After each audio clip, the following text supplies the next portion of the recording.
Iiana was once settled with her family as a young woodland elf in their home, nestled within the Ivory Woods.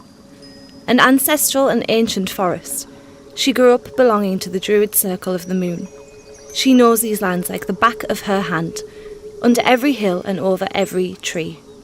She was schooled in the arts of magic and taught to respect nature from a very early age, until she truly felt one with the earth, a natural trait all elves have a very special bond with. The mountains are her bones, the rivers her veins, the forests are her thoughts, and the stars her dreams. The ocean is her heart, and the pounding is her pulse. The songs of the earth speak to her soul. As the years went by and her training completed, the time finally came that she had been waiting for her whole life.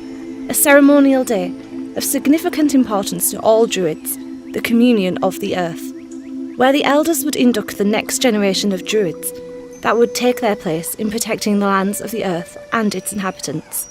Just as Iiana was about to be crowned, horns bellowed, and what followed still haunts her dreams. The ceremony was ambushed, as she saw her kin, her family and friends being slaughtered by orcs, more ferocious and deadlier than she had ever seen before. Iiana, enraged, fought back. Nature's fury is not to be tempered with, killing many of the invaders and fighting with everything she had. Sadly, however, she was outnumbered and overwhelmed. Captured and taken prisoner, her family were tortured and chained before her eyes. The last thing she saw of them was them dragged away in chains. Iiana tried to instill courage in those she was imprisoned with, the ones that were left behind.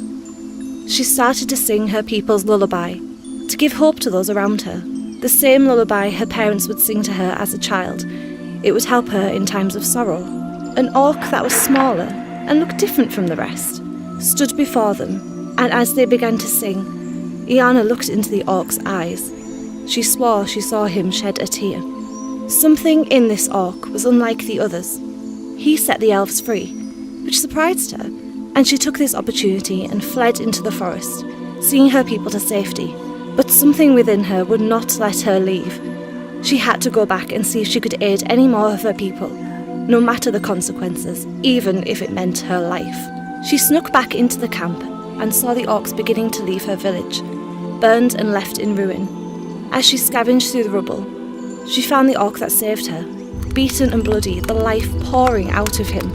Iiana's core belief is in fairness for all, and because he saved her, she saved him, by nursing him back to health with any spell she knew, and the natural remedies, looking after him over many weeks. Because she showed him this kindness, the young orc felt indebted to her, promising to protect her from any and all harm, her sworn bodyguard.